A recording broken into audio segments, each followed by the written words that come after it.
চাপৰৰ বহলপুৰত জেই ৰোগৰ আতংক। দুজনকৈ ব্যক্তি জেই ৰোগত আক্ৰান্ত হোৱা বুলি প্ৰাথমিক তথ্য। এজনী সপ্তমমান শ্ৰেণীৰ ছাত্ৰী মৌচুমী বৰুৱা জেই ৰোগত আক্ৰান্ত হৈ মৃত্যুৰ সৈতে যুঁজি আছে গুৱাহাটী মেডিকেল কলেজত।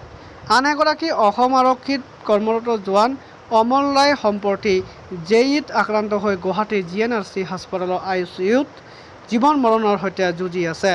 মুঠৰ ওপৰত বহলপুৰত দুজনকৈ ব্যক্তি জেইত আক্ৰান্ত হোৱাত আতংকময় পৰিৱেশৰ সৃষ্টি হৈছে। ধুবুৰী জিলাৰ প্ৰশাসন তথা স্বাস্থ্য বিভাগে গুৰুত্ব নিদিয়াৰ অভিযোগ।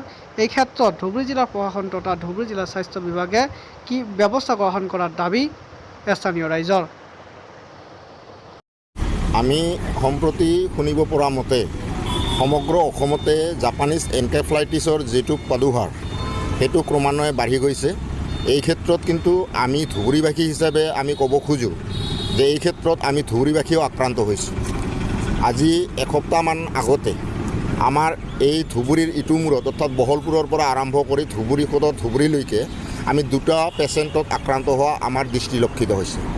গতিকে বহলপুৰৰ আজি এসপ্তাহ আগতে এজন ষষ্ঠমান শ্ৰেণী পঢ়ি থকা ছাত্ৰী মৌচুমী বৰুৱা নামৰ এজনী ছাত্ৰীয়ে আমাৰ বহলপুৰৰ পৰা 5 কিলোমিটাৰ আঁতৰত চাপৰত তেখেতৰ বান্ধৱীৰ ঘৰত যাওঁতে বান্ধৱীৰ ঘৰত খোৱা লোৱা কৰি অহাৰ পিছত সি ঘৰত উভতি অহাৰ পিছত জ্বৰত আক্ৰান্ত হয় আৰু লগে লগে তাক বঙাইগাঁৱলৈ লৈ যোৱা হয়।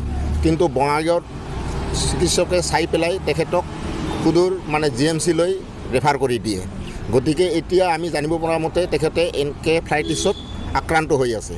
ইয়াৰ উপৰিও আমাৰ এই বহলপুৰৰে বাসিন্দা অমল ৰায় নামৰ এজন অসম আৰক্ষীত কৰ্মৰত এজন ব্যক্তি, তেখেতে অসম আৰক্ষীত কৰ্মৰত হৈ আছে আৰু তেখেতে সদৰ ধুবুৰীত আছিলে।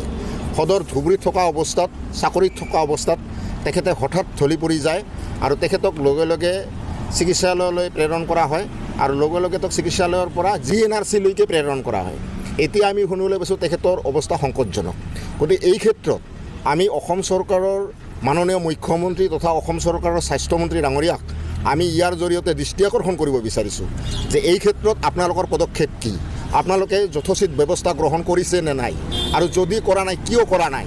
আজি গোটেই অসমত যিটো এনকেফেলাইটিছৰ যিটো প্ৰাদুৰ্ভাৱ বাঢ়ি আছে, গতিকে আপোনালোকে যদি এনেকৈ শুই থাকে, আপোনালোকৰ এই বিয়া গেম বিভাগবিলাক থকাৰ পিছতো আপোনালোকে যদি যথোপযুক্ত ব্যৱস্থা হাতত নলয়, তেনেহ'লে আমাৰ এই সৰ্বসাধাৰণ ৰাইজে যিহেতু ভুগিব লগাত পৰিছে ইয়াৰ কাৰণে। গতিকে আমি ক'ব খোজোঁ যে আপোনালোকে শুই থকাৰ সময় নাই। আপোনালোকৰ যি চিটাৰ ব্যৱস্থা আছে, যি ভেকচিনৰ ব্যৱস্থা আছে, যি কৰণীয় আছে, সেই কৰণীয়খিনি আপোনালোকে ইমিডিয়েট অতি সোনকালে যাতে আমাৰ সৰ্বসাধাৰণ ৰাইজে উপভোগ কৰিব পাৰে, সেইখিনি যাতে সুবিধা গ্ৰহণ কৰিব পাৰে, তাৰ কাৰণে অসম চৰকাৰৰ মাননীয় মুখ্যমন্ত্ৰীৰ লগতে অসমৰ স্বাস্থ্যমন্ত্ৰী মাননীয় কেশৱ মহন্ত ডাঙৰীয়ালৈ আমি আমাৰ বিনম্ৰভাৱে অনুৰোধ কৰিছোঁ। যদি আমাৰ এই সৰ্বসাধাৰণ ৰাইজক ৰক্ষণাবেক্ষণ দিব লগা হয়, তেনেহ'লে আপোনালোকৰ এই বিয়া গেম বিভাগ অকল নামত ঢাক ঢোল কোবাই থাকিলে নহ'ব। আপোনালোকে প্ৰেক্টিকেল ফিল্ডত গ্ৰাউণ্ড জিৰ' ৰিপৰ্ট লৈ পেলাই আপোনালোকে ইয়াৰ পৰা যাত্ৰা আৰম্ভ কৰক, অভিযান আৰম্ভ কৰক, যাতে এই এনকেফেলাইটিছ যাতে আৰু দুনাই এই দুজনৰ বাহিৰে আৰু যাতে আমাক আক্ৰান্ত কৰিব নোৱাৰে, তাৰ কাৰণে আমি অসম চৰকাৰক অনুৰোধ জনাইছোঁ।